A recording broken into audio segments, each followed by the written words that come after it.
want to talk about a couple of critical challenges, though.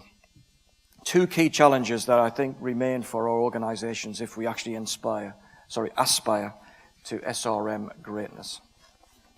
The first one is around technology. Technology has made a significant contribution, there's no doubt about it, in the pre-contract phase of what we're involved with. ERFX, e-tendering, e-auctions are all very mature these days.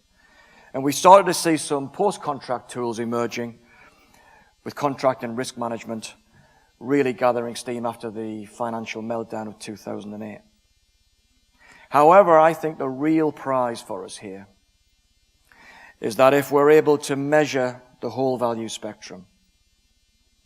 And how I've chosen to articulate that is about the delivery of a near standard, we'll never get complete standardization, but a near standard measurement system able to aggregate value on a real-time point of consumption basis.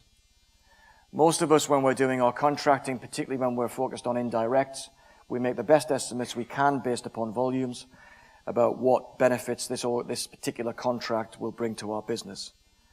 Wouldn't it be fabulous if we could actually have a measure that aggregated all the value benefits? Of course, we have to define what those are for each of our organizations. But we were able to do that on a weekly basis, a monthly basis, and we can track them the way that manufacturing organizations have been tracking price variance for decades now. I think it's probably the single most thing that will liberate the procurement profession. Most of us are measured by the things that are easy to measure, the price savings. Our masters, typically the CFO, not in all cases, but the CFO tends to focus very much on saving money. And yet all of us know through our professional training or our experience that that approach begets a certain limitation on our behavior and what we focus on. We know about value. We know the value we can bring to our organizations. We're just waiting for certain key players within our organizations to catch up with that. So it's a challenge to the profession, but I think it's also a challenge to the solution providers, is that if we're able to develop a real-time measure of value that genuinely aggregates all the value levers, the benefits, if you look, remember that report, that survey that I just showed you earlier, up to 23% additional value could be available to our organizations. The second challenge is to our leadership. And I think it's about lifting their heads, your heads, our heads, and saying that value protection is only one part of supplier relationship management. Setting goals around value protection simply isn't compelling enough. Going to the C-suite and saying, we've got fantastic targets in place where last year we leaked 20% of value from our key contracts. This year we leaked only 10%. I don't think that's compelling enough.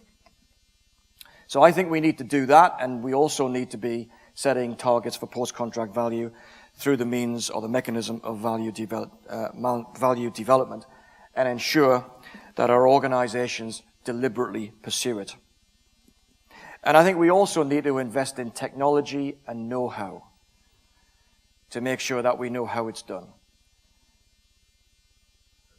You could any procurement professional down the middle, and you'll see running through them an appreciation of value, an acceptance that collaboration with key suppliers is a good thing.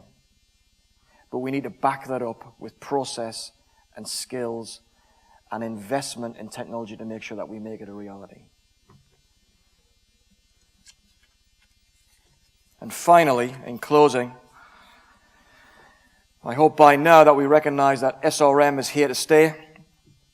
I think what we have to decide as leaders and organizations is just how good do we need to be at it. With 70% of revenues potentially spent in the supply chain, it shouldn't be a choice. We need to make the necessary investments to assure that we're amongst the best in our sector, and to see if we can capitalize potentially on creating the next wave of competitive advantage for our organizations. I think the process of supplier relationship management or supplier development, whatever you wish to call it, has worked in various forms for a whole host of organizations, both in the pioneering industry of the automotive, but also aerospace. But there are many, many other examples in service industries that have come up in the last few years. And I think we need to learn from others. So for those of you with maturing SRM programs, my suggestion to you is that you stick with it. Ensure that constancy of purpose. And for others, it's time to raise your aspirations and get to work.